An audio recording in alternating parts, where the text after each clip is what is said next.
being an owner and being a pizza maker are two different things. We have to marry the both every day. So it's like, I love the creative part of being a pizza maker, but I have to keep it back in my head, like, what happens if our toilet clogs, or what happens when our internet goes down on a Friday night and we don't have, or the backup doesn't come back on, or like, which always happens. Always happens. It's always a Friday, Saturday night.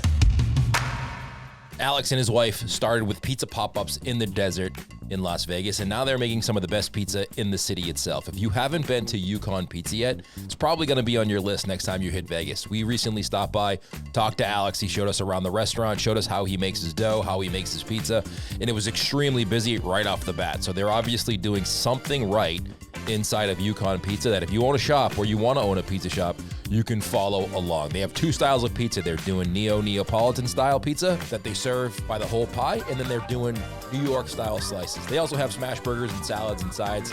It's not a big menu, but they're doing everything in-house and they're doing everything really well. So let's take a tour of Yukon Pizza right now. So Alex, where are we?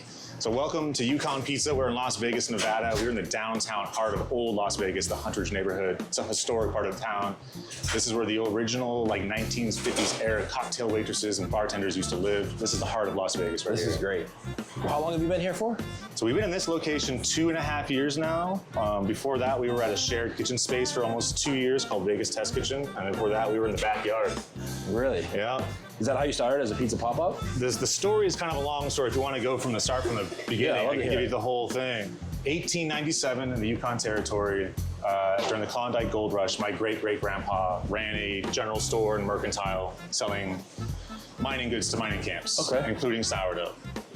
That family sourdough has stayed in my family for 5 generations, traveling down from Alaska to the Northwest to Southern California with my grandparents and my dad for over 128 years now. Wow. So it's a really old family sourdough that, growing up, my mom would make biscuits, my dad would make pancakes, we'd have bread. It was kind of like a normal part of the house, and you don't really think much about it. You just like, whatever. And then you kind of go out in the world and realize not everybody has a generational heirloom sourdough starter they've kept around for a long time. Right. So I leave for college. My dad hands me a mason jar, like, all right, this is you're passing on to the sourdough, take it on, and this is where you need to take it. You keep feeding it and all that stuff. He has his own. Each of the children get theirs. So in college, I started like baking bread, trying to figure out what to do with it. And I was like, oh, pizza parties are cool. Pizza parties are a great way to meet people, meet girls, drink beer. Pizza was like kind of 5th down the list of why the party was happening. Yeah. But in 2009, there were not like really a lot of online resources on making pizza at home, effectively, or making pizza with sourdough effectively. So I was doing a lot of kind of like knucklehead dough making and learning. I was going to the library and checking out books on bread baking and then taking that and trying to make pizza out of it. And so I started throwing like kind of like parties where I would just more or less be like guinea pigging all my friends and try my pizza as I got better and better at making. At your house? At my apartment. I went through a couple different ovens over the years. I found a wood-fired portable oven out of Italy that I bought several versions of. Eventually I was doing what I called end of the world parties. I'm gonna come back this way. What's that? So I would find a spot way west side or east side of Las Vegas, out in the desert, and I'd set up with my oven and my stuff, and a cooler full of beer, and I'd send out a GPS tag where I was to all my friends, and be like, be here in 30 minutes, I'll have pizza for you. With the uni ovens? With the unis and wow, stuff. That's so cool. And it's like, watch the sunset on the Vegas Valley. It was really pretty. Cool. And so I just started throwing these parties for fun. And then one day, on the side of the road while I was having a party, Vincent Rotolo pulls up. Oh, Vinny's great. Vinny's like, I heard about you on somehow I got to come check you out. Some guy making pizzas on the side of the road. It's crazy. And so how many pizzas do you think you made to test out before you were like, okay, I think I have a recipe down where I can sell it to people? I mean, this was years of like, knucklehead dough making is what I kept calling it. Thousands of pizzas before I got to this point where I was happy with what I was putting out, like quality-wise. And then after I met Vince, I got more into the pizza world and then started getting now requests to do like catering for weddings and stuff because I had a pretty cool setup. That was the first kind of like jump into the world of food and selling it and being more like a business. So I formalized Yukon Pizza in 2017 and I started taking on small like catering jobs, mostly for weddings. And then the pandemic happened. Oh. And shotguns my entire industry pretty heavy. I mean, everyone was out of work. Everyone was sitting at home. My wife was living with me. My brother moved down with his wife. we're all living together to save money, and figuring out, what do we do? Start making pizzas in our backyard to tell our friends about, and be like, pull up to the front of the house, we'll run out with our gloves and masks and put it in the back of your car, pizza that we make. So we started doing that for friends once a week during March, April, right during the middle of lockdown, the first couple weeks. And then somehow I started getting out on our Instagram more, and I started getting messages from just people all over the valley, just strangers, hey, I want to order a pizza, I want to order a couple pizzas. And then we were doing 50 pizzas a night, Saturday and Sunday. And they only heard about you through Instagram? Yep. And then that's when we got picked up to go into this Vegas test kitchen. That's that poster right there. Okay. This is my favorite part of the day, is making New Yorks every morning. How many of these you guys go through a day? We only do maybe 10 or 12 a day. You know how business is where you notice trends and you try to follow the things. So our customers buy slices from 11:30 to 4 o'clock. After 4:30, they crater slice sales. We're having whole pies sit in the window and die. So we make pies up until about 4 or 5 o'clock and sell them down, and then we stop for the night, because once evening hits, most of our customers, they don't want slices. Yeah. They want to go whole pie or burger or wings or whatever. So we keep slices mostly to our daytime service. We have a lot of law offices and city service centers across the street. So lunchtime counter actions, we have, slice and a soda special, all that stuff. So it's quick and easy, and then it's really tasty. That's great. It looks great. So you do those for the New York doors? So yeah, we used to do cans, but cans were too big, denty, and crappy. I found these plastic guys, and these last me a year plus per thing. I can stack them, reuse them. You know who else used plastic that I saw? Tribute Pizza. You know Matt? And Matt's great. How many pizzas can you fit in there at one time? I could do 5 of these big guys, but I generally try to do about 3 at most, so I can keep my deck rotating for heat on the bottom. So you usually start in the back? Yeah. You can see these pretty fast baked, so. Yeah. Oh, yeah. Very nice. So this is about a 400-gram ball, but we're reworking it probably to be a little smaller. You do a little bit of a bigger crust too, huh? Mm-hmm. For your New Yorks too. Yeah, I like a big handle, because with the sourdough, it's really good bread. It's really tasty when you eat it. You'll find you want to eat the bread by itself just to enjoy the sourdough and all that stuff. And it's not like a sour sourdough, it's just a very flavorful, good tasting bread. I can see the texture in it and the color. Yeah, so we have we use a combination of King Arthur and Tipo Uno, so a little whole wheat. And when you get into it, it's just a nice, I like to call it an eggshell crust with a cloud interior. Yeah. So we try to make all our pizzas have both a nice, a slice of good toppings, but having a good handle on the end so that you can enjoy a really nice little, I like to call it a little breadstick at the end of your meal. Yeah. So I'm making my Neapolitan pepperoni. You still love making pizza? Every day. My last couple of years in the film business, I was getting pretty burned out, hitting that burnout point. And just talking with some mentors and stuff, and it was that thing of you gotta go do what makes you happy versus making you money. I want to be here 5 days a week or more. I want it to be a place I like to hang out at. This is my favorite pie: sausage and kale. I saw a couple of those coming out. It looks good. My wife's a vegetarian, so we get this alive. We have our Beyond sausage we put on it, so we can share it. It's nice. Super good still.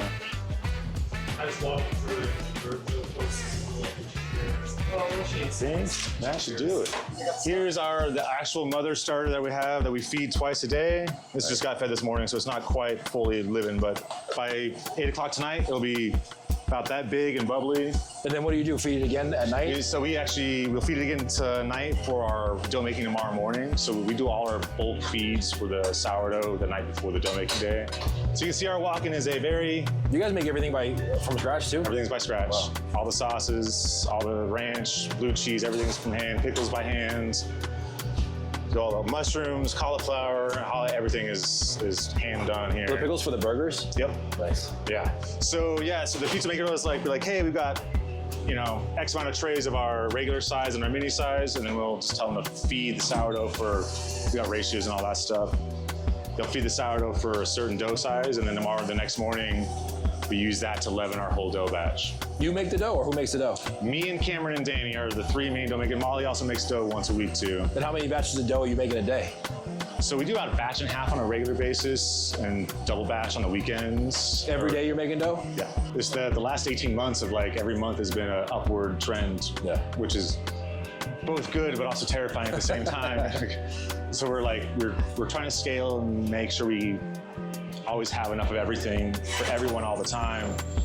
But we're hitting that point of like, all right, we're gonna have to buy another reach-in fridge and stick it out front pretty soon to hold all this extra stuff, because we're just gonna have capacity of like, we're on a busy day, on a Friday or Saturday, we'll do 250 orders, separate like tickets.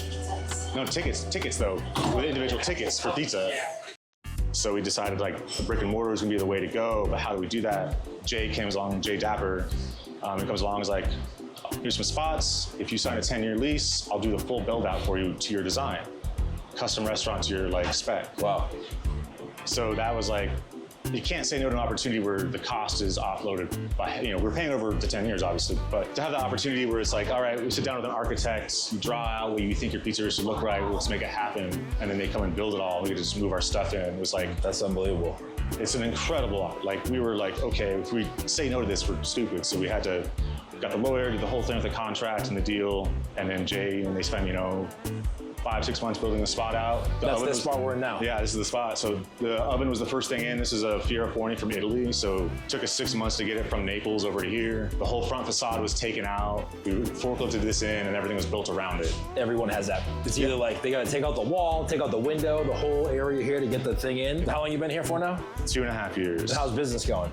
It's crazy. We smashed through projections from our second year, like by 2.5%. Like, that's great. What do you think that is? Is it, obviously the pizza's got to be good and you have good service, but pizza's good. How do you get the word out? Like, how are people finding you? So we did a lot. My social media has been the biggest boon for the last 6 years. The Instagram page, Instagram, and that's all I really been focused on is my Instagram. That's almost I have the bandwidth and time for also. Right. It was building that customer base that really came to know what we were doing and know that Yukon Pizza meant it was a good quality pizza. You're gonna have a good time when you go. Like, Vegas Test Kitchen helped us build a huge client base so that when we moved in this spot, we already had an automatic set of basic customers. We weren't trying to build a whole new, brand new thing from the neighborhood. We already had that kind of set in. So opening day, we were already off to the races. And then by hitting year 2, it was just, we've even grown that much more recognition around the valley, news, and we do a lot of charity. We try to be part of a lot of events and stuff like that. So just when you get out and have a lot of public media, people come by and check your spot out.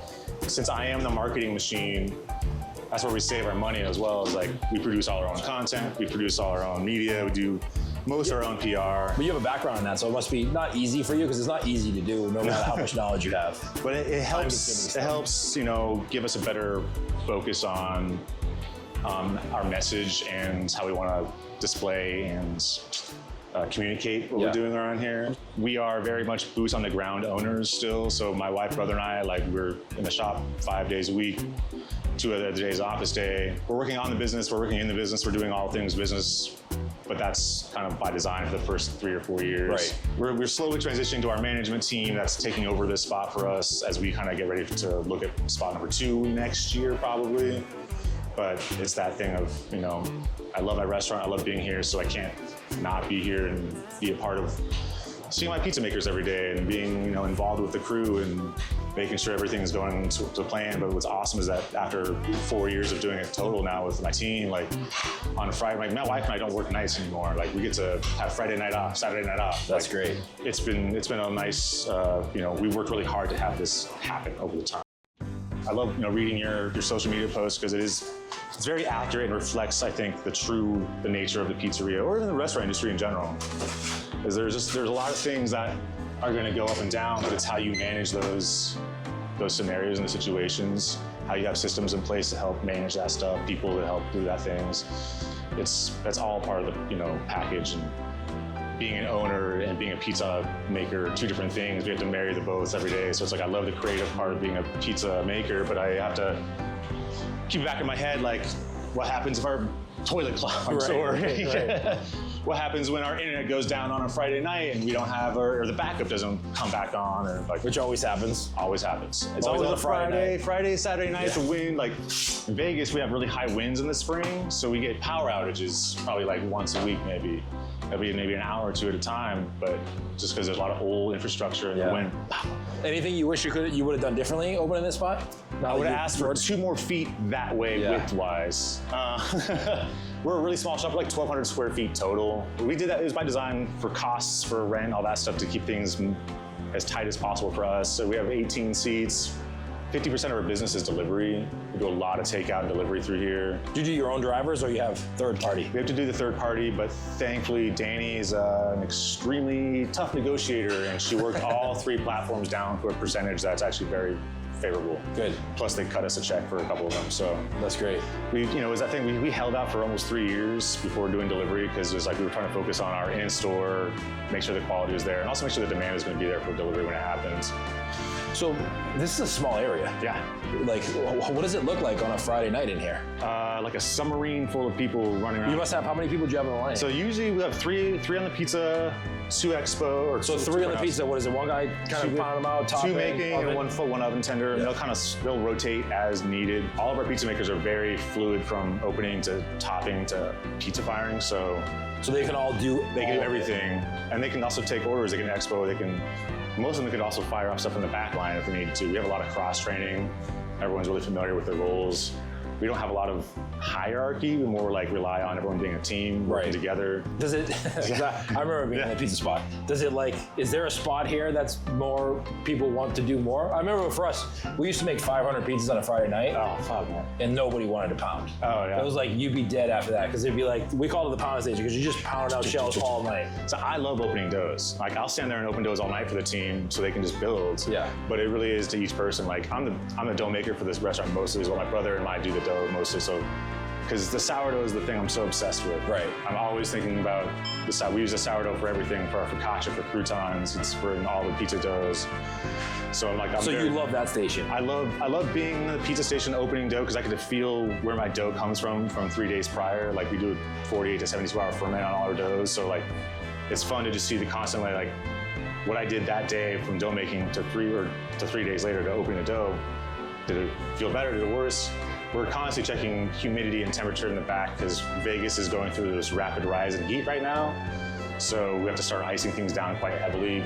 Because last week we were in the 50s in the daytime, so it was like super chill, but now we're spiking to 80s, and all of a sudden, adjust everything. You have to do all that stuff. But I would imagine this spot might be the worst, because you're in Vegas. It's hot over here. It's toasty. It gets to like 100 plus degrees, right? Oh, I mean, in the summertime it'll be 120 outside. And what does it get in here? We try to keep it about 80s or so. Like last summer, we had issues with our AC units going down, so we had to shut down for a while because it was getting like to 95 to 100 degrees inside here. I love a good pesto. Let's do that. Perfect. So every day we have a slice special of the day, but it changes every day based on who the pizza maker is and what's around.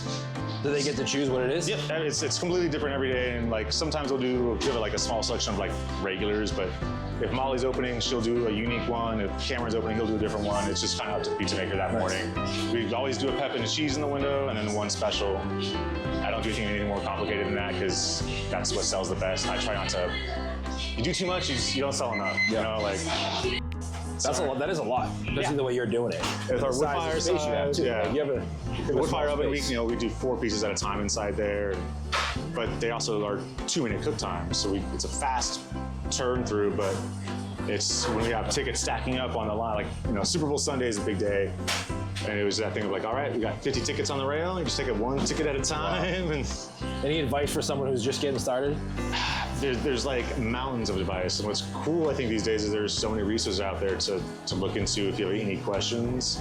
I think that's probably the biggest advice is when you have a question, find someone to help you answer it and learn from that and grow from that advice. That's, I think, a lot of things, like my ego's gotten in the way a few times, and that's been a hard thing to learn. When you say ego, you mean you asked for advice, someone gave it to you, you thought it was wrong, and you didn't follow it? Something like that, and when you're blind to things going on in the restaurant because your ego's in the way a little bit of personnel or food or menu or whatever is going on.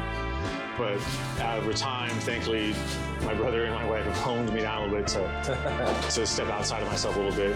Like getting the Pizza Championship award last year was not what we were expecting, or I was expecting. Very good. I just wanted to go have a good time and compete. And so everyone's like, "Are you competing this year?" I was like, "I already went and did it. I'm done. I'm retired. I'm retired. I'm playing coach now, and I get to like enjoy that because we're not big accolade chasers. Our biggest award every day is customers who walk in the door and buy our pizza. Like to me, that's what we're after at the end of the day. And so we work really hard to be here and be be present, be with our staff, be with our customers, so that they show up next week and they show up next month and show up next year. And if I get awards on the wall from whatever, that's cool.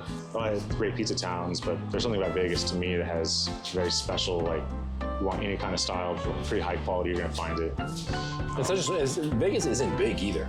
No, There's a lot of high quality pizza shops for how small it actually is compared to like everywhere else. Oh, absolutely. Especially a lot of those, almost all those pizza shops are off strip. Yeah. They're out in the Vegas Valley and the local spots. So you go on the strip, you're gonna find a whole different experience restaurant-wise. But once you get off strip in Las Vegas, it's a great town for food and drink and all things pizza. Wow, this is really good pizza. Alex doing a phenomenal job making pizza. And if you're in the Las Vegas area, you definitely should come check them out. Also, follow them on Instagram. We'll link everything up in the description below this video. Their Instagram, their website, not a big spot. It's only about 1,200 square foot total, but they're kicking out some really good pizzas. They have New York slices that they sell, but this is what they're really known for, is this Neapolitan style pizza that they're cooking in the Fiera oven. It takes about 5 minutes, but it's packed. It's Monday morning here. Now it is Pizza Expo week, so there's a lot of pizza people here coming in, stopping by, but they're super busy. So if you are in the Las Vegas area, take a little step off a little bit of the beaten path and come over to Yukon Pizza. Grab some pizza, you'll definitely won't regret it. And they give you some little ranch sauce. So if you love ranch, they dip your crust in some ranch.